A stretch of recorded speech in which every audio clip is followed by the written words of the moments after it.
Hey, what's up, Earth? It's Spaceman Matt here to talk about the second episode of the 12th season of Doctor Who, Orphan 55. Now, did I get the name right? It's not Orphan 86 or Orphan 69. I can't believe I kept referring to Spyfall incorrectly as Spy Master. Anyway, I'm glad I waited a bit to post this review because after seeing this episode without seeing the following episodes, I would have thought that this season of Doctor Who was being set up to be even worse than the last, but thankfully that's not the case. However, I do have an incredible sense of deja vu. The fifth episode of the 11th season of Doctor Who, the Tsuranga Conundrum.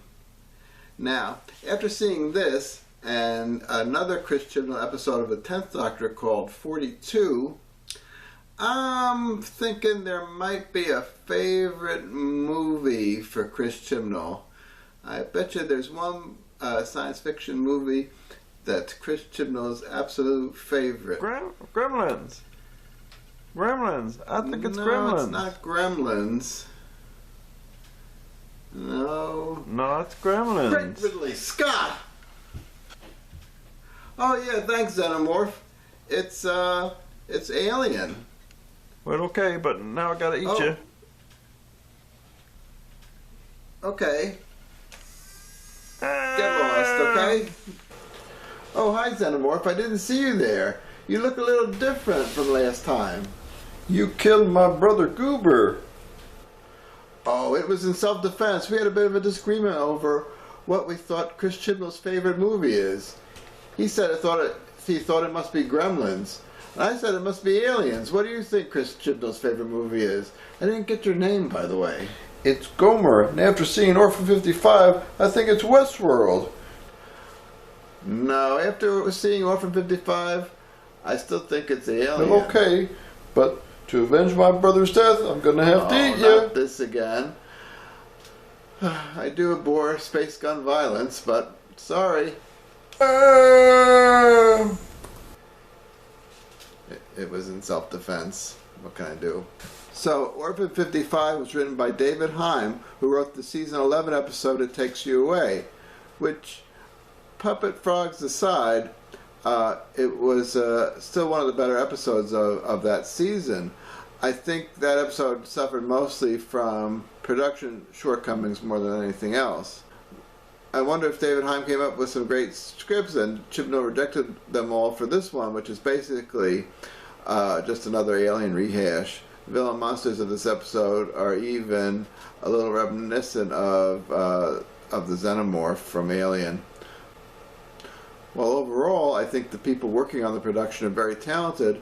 Perhaps it's time to get someone else over at the Beeps with a fresher view on creature design. This episode does have a good message about the real threat about Earth being destroyed by man-made climate change, but I think it is lost in this lazy alien rehash. It's a very important topic that deserves a much better story to preach this message. I was thinking about a more classic Doctor Who inspired story where an evil oil company is forcing the use of a fuel additive that not only helps contribute to pollution, but also turns people into oil slick monsters. It would just be to show that big corporations will put profits over the general well-being of the human race. Obviously, I'm not a screenwriter, and it's just an idea. While It Takes You Away features a neglectful father, Orphan 55 features an adult child coming to terms with her neglectful mother. I guess too much complaining from the alt-right fandom of male bashing in It Takes You Away forced David Heim's hand to also show that mothers can be neglectful as well, and that neglect can have some serious consequences, as it does in this episode as the woman's daughter becomes a terrorist of sorts. One thing that this episode establishes is that the universe of time that the Doctor travels in is mutable. We all know the grandfather paradox, where you have a time machine, you go back in time and kill your grandfather, therefore you're never born. Which means you can't go back in time to kill your grandfather.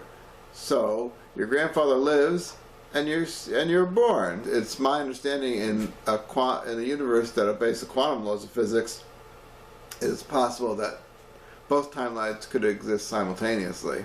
A less discussed time paradox is something I learned from Star Trek The Next Generation episode, Yesterday's Enterprise.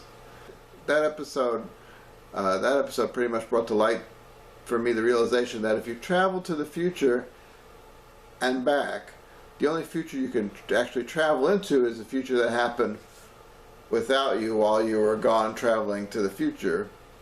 If you can travel back to the present, that future may never happen because you could intentionally or unintentionally alter events. So I hope that makes sense, but it's basically you can't travel to a future where you live that whole past. You're traveling to a future without you. This universe of mutable time kind of contradicts what the 10th Doctor said in Waters of Mars, that only certain critical points in time are mutable and therefore only sometimes subject to change. Overall, I was not impressed with Orphan 55. It had a very important message of the importance of preserving Earth's environment that is not just done justice by a lackluster script. But I have seen the other episodes for this season, or at least the next few episodes. But I have seen the next few episodes of this season, and they're not quite as bad as this one. I would say this was the overall worst. Okay, so I'll see you next time to review Nikola Tesla's Night of Terror. See you next time. Bye. Subscribe to Spaceman Matt's Sci-Fi vlog today. The fate of the world depends on it, I guess.